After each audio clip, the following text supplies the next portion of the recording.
ఒక తరం వాళ్ళు చరిత్రలోనే అత్యంత తెలివైనవాళ్లు, కాని అదే సమయంలో వాళ్లే అత్యంత ఆందోళనతో ఒంటరితనంతో బాధపడుతున్నారు. విచిత్రంగా ఉంది కదూ. ఈరోజు మనం జెన్ జీ తరం ఎదుర్కొంటున్న ఒక లోతైన సంక్షోభం, అంటే చేతన సంక్షోభం గురించి మాట్లాడుకుందాం. ఇప్పుడు చూడండి, ఎంత పెద్ద వైరుధ్యమో. ఒక పక్కేమో అమోఘమైన తెలివితేటలు, ఏదైనా సరే ఇట్టే నేర్చుకునే సామర్థ్యం. మరో పక్క చూస్తే చరిత్రలో ఎప్పుడూ లేనంతగా మానసికంగా కలత చెందుతున్నారు, ఆందోళనతో ఒంటరితనంతో సతమతమవుతున్నారు. అసలు విషయమేంటంటే, ఇంత టాలెంటుండి కూడా వాళ్ళు ఎందుకింత ఇబ్బంది పడుతున్నారు? అదే ఆ ఒక్క ప్రశ్నే అన్నిటికన్నా ముఖ్యం. ఎందుకు? అసలు ఈ తరంలో ఎందుకింత అంతర్గత సంఘర్షణ? పదండి, దీనికి సమాధానం వెతికే ప్రయత్నం చేద్దాం.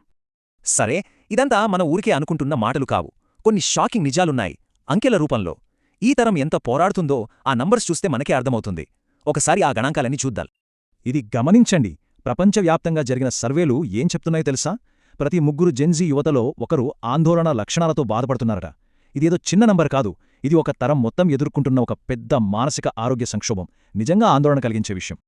మరి దీనికొక ముఖ్య కారణమేంటో తెలుసా? మన చేతుల్లో ఉండే స్క్రీన్లే. సగటున రోజుకి 4 నుంచి 6 గంటల పాటు స్క్రీన్ చూస్తున్నారట.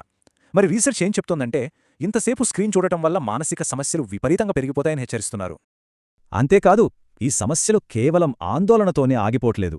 ఆల్కహాల్, పోర్నోగ్రఫీ, గేమింగ్ ఇలాంటి వ్యసనాలు చాలా వేగంగా పెరుగుతున్నాయి.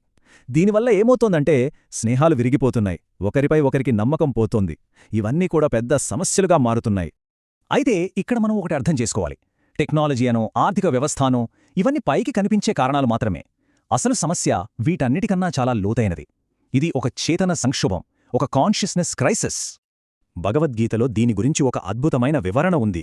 ఈ శ్లోకమేం చెప్తోందంటే, మన పనులన్నీ ప్రకృతి యొక్క 3 గుణాల ప్రభావంతోనే జరుగుతాయట. ముఖ్యంగా రజోగుణం, అంటే అంతులేని కోరికలు, ఆతృత.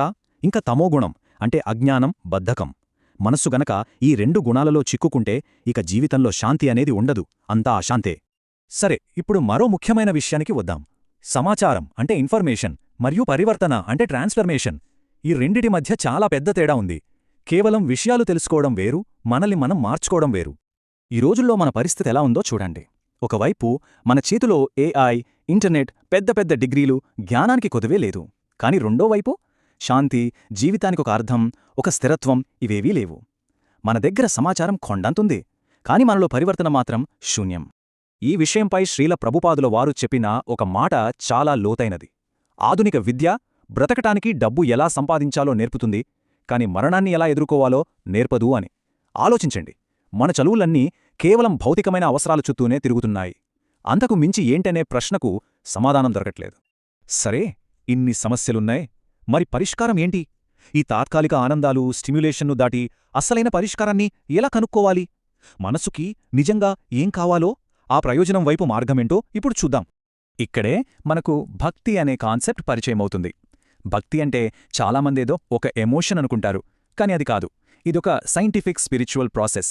అంతిమ సత్యాన్ని అర్థం చేసుకోవడానికి ఇదొక సరైన మార్గం. స్వయంగా భగవద్గీతలోనే ఇదే మాట చెప్పారు. భక్త్యా మాం అభిజానాతి, అంటే కేవలం భక్తి ద్వారానే నన్ను ఉన్నది ఉన్నట్లుగా అర్థం చేసుకోగలరు అని. సో ఉన్నత సత్యాన్ని తెలుసుకోవటానికి భక్తి అనేది డైరెక్ట్ పాత్ అన్నమాట.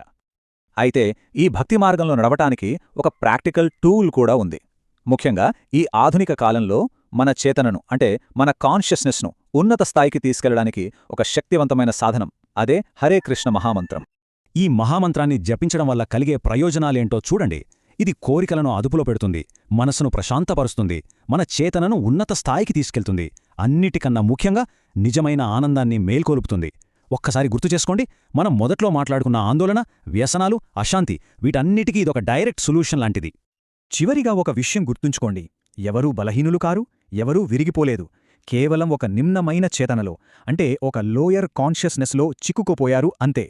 హరే కృష్ణ మహామంత్రం మన నిజ స్వరూపాన్ని మేల్కొల్పగలదు. ఇది కేవలం ఒక పరిష్కారం మాత్రమే కాదు, ఇదొక కొత్త ఆరంభానికి ఆహ్వానం.